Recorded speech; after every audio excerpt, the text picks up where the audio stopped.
patronage. Aujourd'hui, pour ce patronage un peu particulier, que nous espérons le dernier parce que vous nous manquez beaucoup, nous allons parler d'un grand pape, Saint Jean-Paul II. Un pape qui a réalisé le 3e pontificat le plus long de l'histoire, 26 ans. Saint Jean-Paul II, globe-trotteur infatigable. Le pape a été à la rencontre des fidèles dans le monde entier. À chaque visite, ce sont des centaines de milliers de personnes, et parfois même des millions de personnes, qui venaient à sa rencontre. Homme de prière et homme d'action, il a accompli son rôle de pape avec une énergie extraordinaire.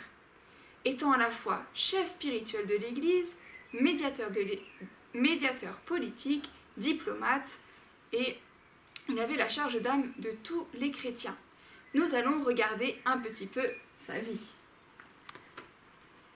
Karol Józef Wojtyła naît dans une petite ville de Wadowice en Pologne, le 18 mai 1920. Ce soir-là, dans l'église de Notre-Dame toute proche, on chante les vêpres de la Vierge, car c'est le mois de Marie. Quand il était jeune, un soir, en rentrant de l'école, Karol apprend la mort de sa maman. Il n'a que 8 ans. Le lendemain de l'enterrement, son père emmène ses fils à Calvaria. Ce sanctuaire dédié à la Vierge est très cher au Wojtyła. Karol ne s'enferme pas dans son chagrin. Il joue au foot, raconte des blagues et aide les élèves peu doués. Ses nombreux amis disent de lui « Il n'est pas comme les autres, il prie tous les jours à l'église. » En histoire, en géographie, en calcul, Karol est toujours premier. À peine devenu enfant de chœur, on le charge de former les nouveaux et il sert volontiers 2 à 3 messes dans la même journée. Officier en retraite, Monsieur Wojtyła s'occupe de tout à la maison. Le père et le fils sont très complices. En effet, son grand frère est décédé alors qu'il n'avait que 12 ans. Karol nous dit « Nous formions une communauté à 2.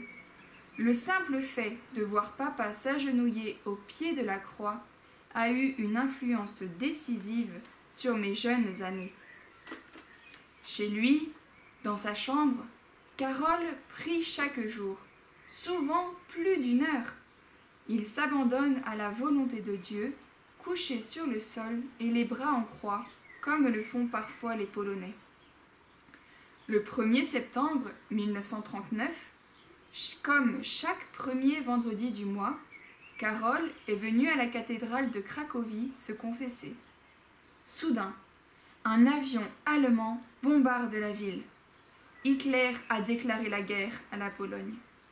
Dans la rue, les gens sont paniqués, ils se cachent dans les caves. Le prêtre dit à Karol « Courage, restons et célébrons l'office. » Ils entonnent le Kyrie, « Christ, aie pitié de nous » et ils prient pour la Pologne. Karol et d'autres étudiants s'engagent alors comme ouvriers dans les carrières. Les nazis veulent effacer la culture polonaise, mais Karol et ses amis leur opposent une résistance secrète, avec une troupe clandestine de théâtre. Sur scène, le talent de Karol suscite l'admiration. Mais une nouvelle épreuve s'abat sur Karol. Un soir de février 1941, en revenant de chez le pharmacien, il découvre son père mort. Comme pour sa maman et pour son frère, il était absent. Le voici très seul maintenant. En 1942, Karol annonce qu'il entre au séminaire. Durant une nuit entière, le directeur de sa troupe de théâtre tente de le faire changer d'avis.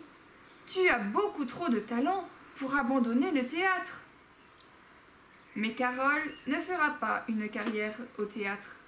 Il ne deviendra pas non plus l'écrivain qu'il rêvait d'être. Il veut tout donner, le meilleur de lui-même, pour devenir prêtre. Dans son séminaire clandestin, Monseigneur Schiappa reçoit avec joie ce garçon. Mais les nazis persécutent alors les religieux. 6367 d'entre eux périront. Ouvriers pendant la journée, les séminaristes habitent chez l'archevêque. À l'usine, les ouvriers l'encouragent. « Nous te laisserons prier !» Il lit alors la vraie dévotion à Marie de saint Louis-Marie Grillon de Montfort. Et il y trouve sa devise « Totus tuus », je suis tout à toi, Marie. Ses amis séminaristes le surnomment en riant « le futur saint ». Carole avait songé à entrer au Carmel. Il aimait se recueillir longtemps dans la prière et chaque jour, il participe à un rosaire. Carole est donc ordonné prêtre le jour de la Toussaint 1946. Sa première paroisse est un village appelé Niegowice. En y arrivant, il embrasse la terre, comme le faisait le curé d'Ars, son prêtre modèle. Devenu pape, il fera ce geste à chaque voyage. L'abbé Wojtyła aime beaucoup s'occuper du catéchisme. Et il dit « Aujourd'hui encore, je repense au silence recueilli qui régnait dans les classes lorsque je parlais de la passion du Seigneur. » Dans sa chapelle, il s'est installé un petit bureau face au Saint-Sacrement. Là, pendant 2 heures chaque matin, il écrit des textes importants. Et ces textes sont encore lus dans le monde entier. C'est le 16 octobre 1978 que le cardinal Wojtyła est élu pape par les cardinaux du Vatican. Il prend alors le nom de Jean-Paul II. Jean-Paul II multipliera ses voyages à travers le monde. Une fois, un enfant de cœur lui demande « Pourquoi fais-tu le tour du monde ?» Et lui répondit « As-tu lu ce que Jésus a dit ? Allez et portez l'Évangile au monde entier. » Jean-Paul II a fait 104 voyages à l'étranger. Jean-Paul II a aussi beaucoup augmenté le nombre de canonisés et des béatifiés. Il a créé aussi, pour les jeunes, les Journées mondiales de la jeunesse en 1985. Mais même avec toutes ces activités, la prière était le plus important. Cette petite anecdote nous le prouve. Dans un avion, au-dessus de l'océan Indien, il est en train de dire ses vêpres. Le secrétaire d'État, son second, lui dit « Saint-Père, nous venons de recevoir par radio un message urgent du Vatican. » « Est-ce que c'est très urgent ? » ?»« Oui, c'est très urgent. » »« Est-ce que c'est très important ? » ?»« Oui, Saint-Père, extrêmement important. » Bon, alors, continuons la prière. La prière avant tout, quelles que soient les urgences.